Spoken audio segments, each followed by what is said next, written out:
Bonjour, bienvenue sur Global Africa Télé Sud. Je suis Carmen Févillier, toujours ravie de vous retrouver. Très ravie de vous retrouver, comme je l'ai dit, avec un invité spécial. Cet invité, c'est un grand homme d'affaires, peut-être le plus célèbre, ça c'est selon moi, le plus célèbre, je pense, des entrepreneurs maliens dans le secteur hôtelier africain, de l'hôtellerie africaine. C'est un rôle modèle efficace et pragmatique qu'on invite dans toutes les rencontres d'affaires internationales.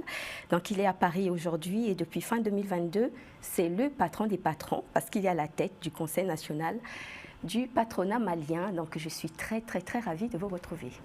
Cher Mossadegh Bali, bonjour. Bonjour, ravi d'être sur votre plateau. Bienvenue et merci infiniment de votre présence ici malgré vos occupations. C'est moi.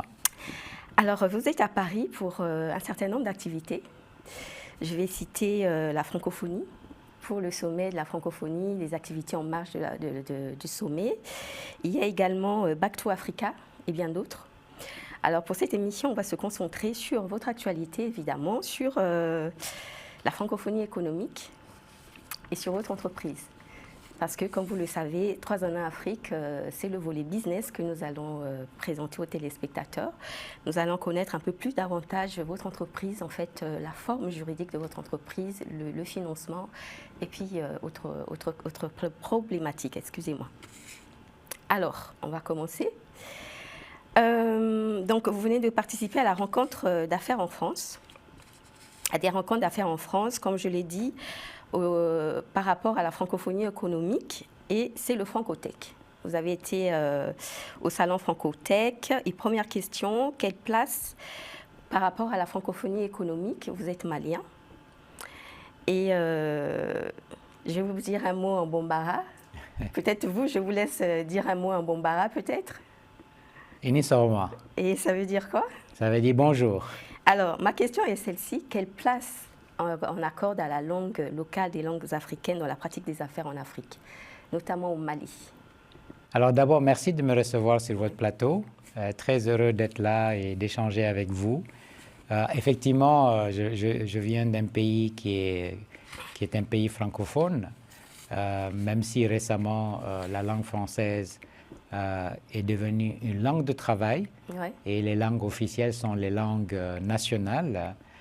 Mais malgré tout, le français tient une place importante puisque notamment l'éducation, l'école oui. Se fait en français. Les langues nationales tiennent une place importante très dans les activités quotidiennes de tous les jours, dans les activités économiques aussi. Nous avons une économie qui est très informelle et souvent les transactions se passent dans les langues nationales, surtout les plus parlées. Le Bambara, le Peul et le Soninké. D'accord. Et donc, pour un contrat entre un homme d'affaires malien, donc je suppose que c'est le français qui s'applique. C'est le français, absolument. D'accord. Et on va repartir sur le forum Francotech. Donc, il a été préconisé en conclusion de mettre en place un code de valeurs communes dans la pratique des affaires. Vous y étiez. Et quel est votre avis? Qu'est-ce qui justifierait cette proposition? Je pense que jusqu'à récemment, la francophonie a été plutôt politique. Oui. Et ça a été une très bonne idée de créer la REF, la rencontre des entrepreneurs francophones, pour qu'elle devienne un peu plus économique. Parce qu'aujourd'hui, le vrai défi pour notre continent, l'Afrique, c'est de développer notre potentiel, notre fantastique potentiel. De créer des entreprises qui, à leur tour, vont créer des emplois, d'attirer des investissements, que ce soit des investissements africains, des investissements de la diaspora ou des investissements de pays étrangers. Et donc, je pense que c'est une très bonne initiative que de traduire un peu la francophonie politique en francophonie économique. Et c'est ça que nous avons fait à Francotech, où des entrepreneurs africains sont venus, des entrepreneurs français. Le salon a d'ailleurs été ouvert par le chef de l'État, le président Emmanuel Macron. Il y avait eu beaucoup de ministres qui étaient là, il y avait des stands. Et je crois que c'est dans ce genre de rencontres que des relations se nouent ou bien se consolident. Moi-même, j'ai déambulé dans les stands, j'ai rencontré des pays et j'ai découvert le potentiel que je ne connaissais pas. D'accord.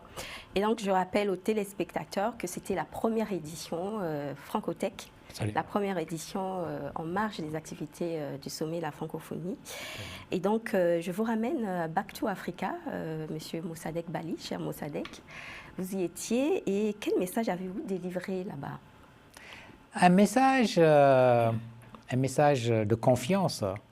J'ai demandé aux jeunes Africains de la diaspora d'avoir confiance en eux-mêmes, d'avoir confiance en leur continent, de s'intéresser davantage au continent, d'y investir et même mieux de s'y investir et surtout de transformer ce qu'on appelle les défis, les challenges africains en opportunités. Oui. Parce que le continent africain, c'est le continent le plus riche des 5 continents, mais c'est le continent où vit la population la plus pauvre.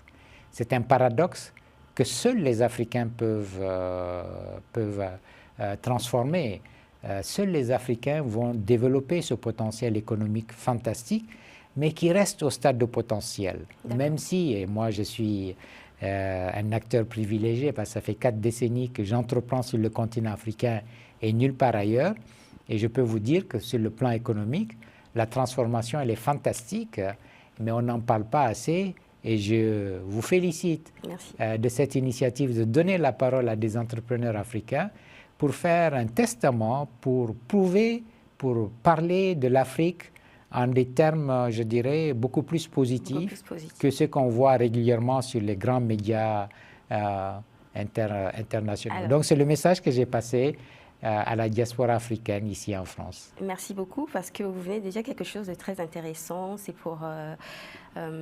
C'est intéressant de montrer en fait le positif de l'Afrique. Moi, je rajouterais rendre visible ce qui se fait sur le continent. Des choses positives se font, mais il faudrait les rendre visibles. Vous avez parfaitement raison. Il faut rendre visible, il faut en parler, il faut multiplier ce genre d'événements comme Back to Africa. Oui. Il faut multiplier ce genre d'entretien sur un plateau qui sera diffusé. Mais aussi, il faut parler à ces grands médias internationaux. Et moi, c'est ça que je fais. Chaque fois que je les rencontre, chaque fois qu'ils m'interviewent, je leur dis, écoutez, oui, il y a beaucoup de choses qui ne fonctionnent pas en Afrique. Mais il y a aussi beaucoup de choses qui fonctionnent. Et surtout, il y a une transformation économique, sociale, démographique, fantastique sur le continent africain. D'accord. Alors, j'ai en face de moi le patron du secteur privé malien, Mossadegh Bali. Et donc, quels sont les besoins majeurs du secteur privé malien? Alors, effectivement, en octobre 2022, il y a eu des élections patronales et notre bureau de 31 membres a été élu et j'ai eu l'honneur et le privilège de conduire cette liste-là. Donc, depuis octobre 2022, nous nous sommes mis au travail. Nous avons immédiatement mis en place 5 groupes de travail qui ont planché sur les 5 facteurs de compétitivité de toute économie, pas malienne seulement, de toute économie. Donc, l'énergie, les ressources humaines, les infrastructures, la fiscalité et le financement. Justement, j'en venais à la fiscalité. La fiscalité, beaucoup d'investisseurs étrangers se plaignent justement du harcèlement fiscal et notamment des lourdeurs administratives. Qu'est-ce que vous observez au niveau du... C'est vrai. Et nous l'avons dit, nous continuons de le dire. Dans mon pays, par exemple, le Mali, 5% des entreprises payent 95% des impôts. Et nous continuons de marteler, de dire aux autorités que pour avoir un espace budgétaire beaucoup plus important pour l'État du Mali, pour bâtir son appareil sécuritaire et investir dans les secteurs sociaux tels que la santé et l'éducation, il faut qu'il y ait une meilleure répartition de l'impôt, que tout le monde paye en fonction de ses moyens, de ses revenus. Ce n'est pas le cas aujourd'hui parce qu'on a une économie qui est très informelle. Ça, ce n'est pas une particularité malienne, c'est une particularité africaine. Et il faut aller chercher des niches fiscales. Par exemple, au Mali, le foncier n'est pas du tout fiscalisé. Et nous avons martelé auprès des autorités maliennes. Nous leur avons demandé de commencer à fiscaliser. Donc, c'est vrai que ça peut décourager aussi bien des investisseurs locaux qu'étrangers. Mais ce que je peux dire aussi, c'est que ça a beaucoup changé. Alors, l'Afrique, c'est 54 pays, ce n'est pas un seul pays. Même si je déplore qu'il y ait 54 pays. Moi, je pense qu'il y ait plus. Non, j'en vois beaucoup moins. Beaucoup moins. Moi, j'aurais bien voulu avoir un États-Unis d'Afrique avec juste 54 régions, comme les États-Unis, avec 54 États, avec des grandes régions, le Maghreb, l'Afrique de l'Ouest, l'Afrique australe et l'Afrique de l'Est, c'est une fédération. C'est mon rêve d'avoir une fédération africaine totalement intégrée économiquement, plus de barrières entre nous. Notre commerce intra-africain, c'est 15%. En Europe, c'est 60%. Parce qu'ils ont l'union économique en Europe. Donc, cela a beaucoup changé. Il y a des pays qui sont plus en avance.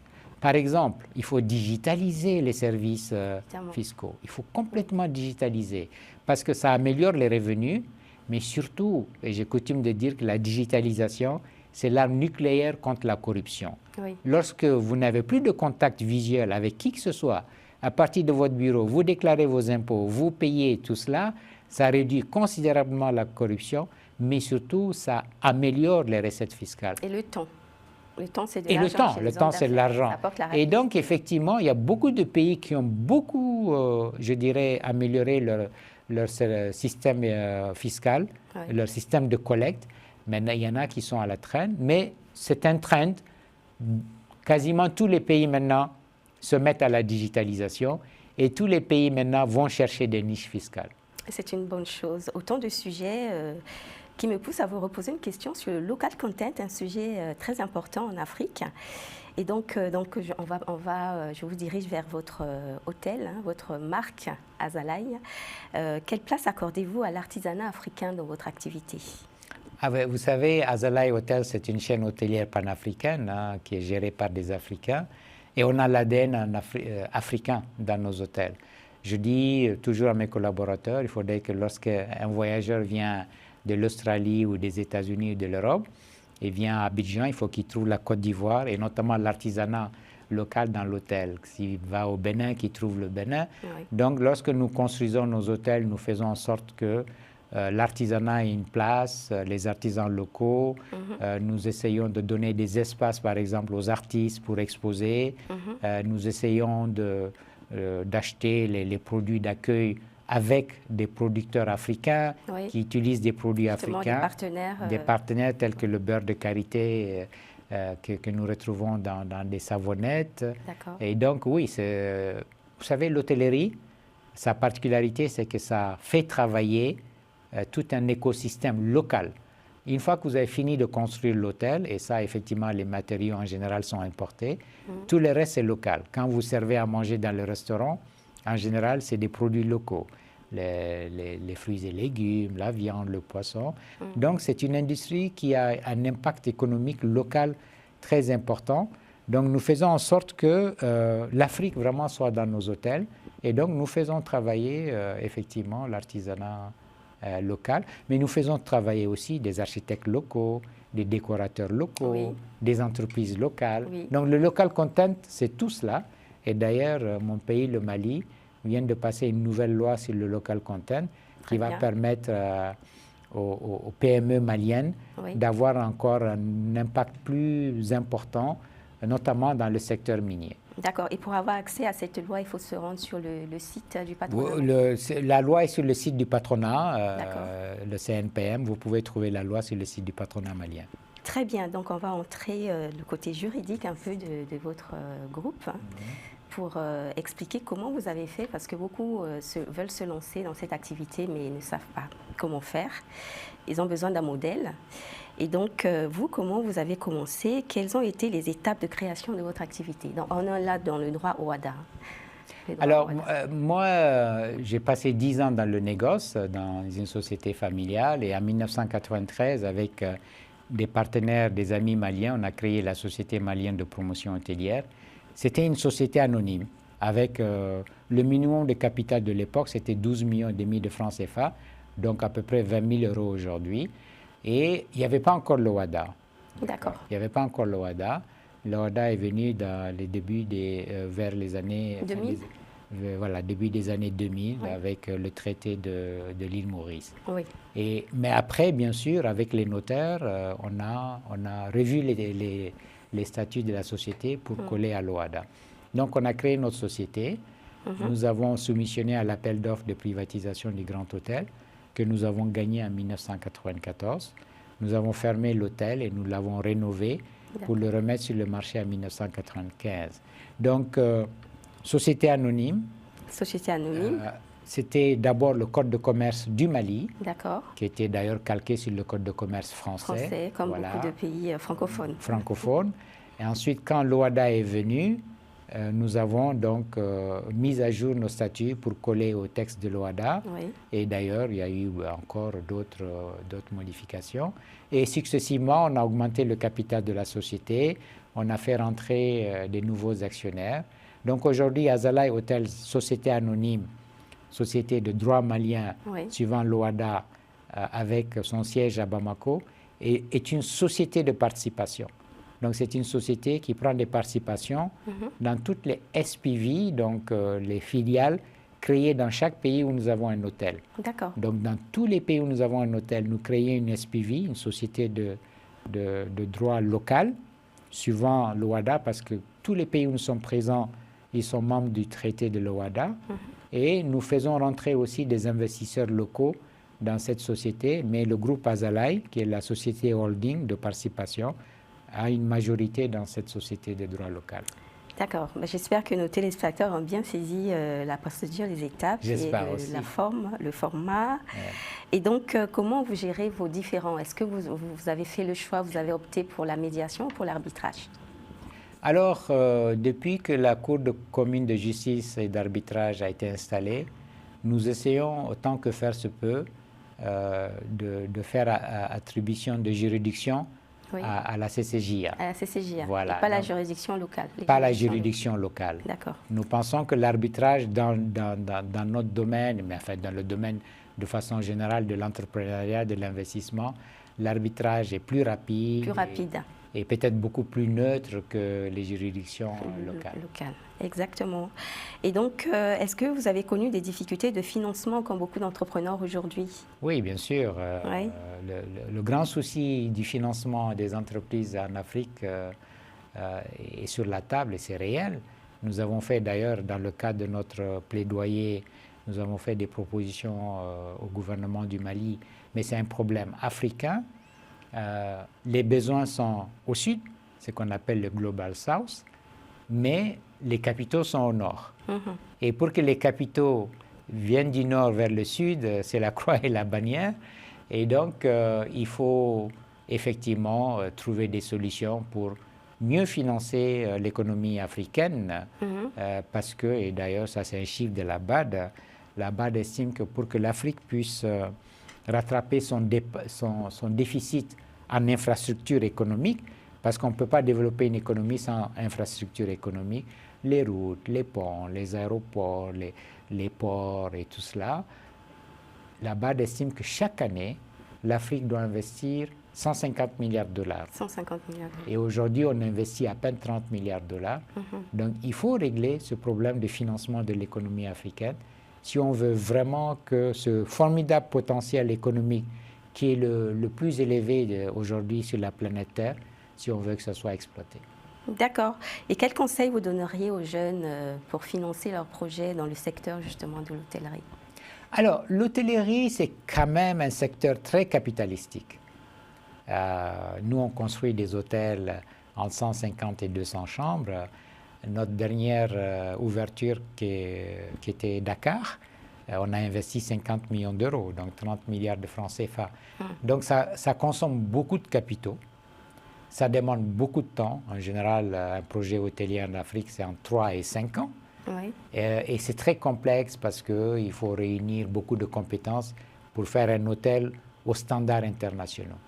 Donc le conseil que je donne pour les jeunes qui veulent se lancer dans l'industrie du tourisme et de l'hôtellerie, en tant qu'investisseur, c'est, si vous n'avez pas beaucoup de capitaux à investir, peut-être commencer par un petit boutique hôtel, peut-être une villa que vous allez louer, ou bien vous-même vous avez une maison, ou bien vos parents vous ont donné une maison bien située au centre-ville, que vous allez rénover avec les capitaux que vous avez déjà. Vous faites quelque chose qui rappelle un peu l'Afrique avec la décoration, même si c'est 2, 3, 4 chambres. Des maisons d'hôtes, par exemple. Des maisons d'hôtes, exactement. Vous savez, les maisons d'hôtes, en France sont plus nombreux que des hôtels. Hein. Oui. Voilà, donc c'est ça qui fait d'ailleurs la force de la France, qui est le premier pays touristique au monde, qui reçoit 90 millions de visiteurs par an et bientôt 100 millions. C'est parce qu'il y a tout cet écosystème de maisons d'hôtes, de gîtes et tout cela. Oui. Et moi, je conseille aux jeunes de se lancer dans cela. Il y a des jeunes qui viennent me voir, je veux construire un hôtel de 100 chambres. J'ai dit, mais un hôtel de 100 chambres, ça va vous coûter environ 20 millions d'euros. Est-ce que vous avez 20 millions d'euros? Ou est-ce que vous avez 40% de 20 millions d'euros? Parce que en général, les banques demandent d'apporter en equity 40%. Ouais. Donc, commencez petit, apprenez le métier, parce que beaucoup de jeunes pensent aussi que ce n'est pas un métier, c'est un métier. Moi, je ne suis pas hôtelier, je n'ai jamais dirigé nos hôtels, j'ai toujours recruté des hôteliers. Et petit à petit, vous allez apprendre le métier, et petit à petit, vous pourrez maintenant aller à un niveau plus élevé. Alors, qu'est-ce qui pourrait, c'est toujours un message aux jeunes, hein, c'est toujours d'actualité. Je me souviens, je vous l'ai déjà posé cette question à notre première interview, cher Mossadegh. Qu'est-ce qui pourrait accélérer le développement du tourisme en Afrique et quels en sont les freins? Les freins sont nombreux. Oui. Nous avons l'accès au foncier. Le foncier est très cher parce que beaucoup de pays ne réservent pas des zones, notamment dans les capitales, aménagées pour les promoteurs hôteliers. Donc, on est obligé d'acheter des terrains avec des privés, ça coûte très cher. Nous n'avons pas d'infrastructure. Nous, par exemple, il n'y a pas un hôtel qu'on réalise. Souvent, on amène la route, on amène l'électricité, Oui. et on fait des stations d'épuration, Oui. et on met des groupes électrogènes parce que... Ah oui. Ah ben oui. Oui, c'est instable. Tout ça, il n'y a pas longtemps, quelqu'un me demandait pourquoi les prix des hôtels sont chers en Afrique.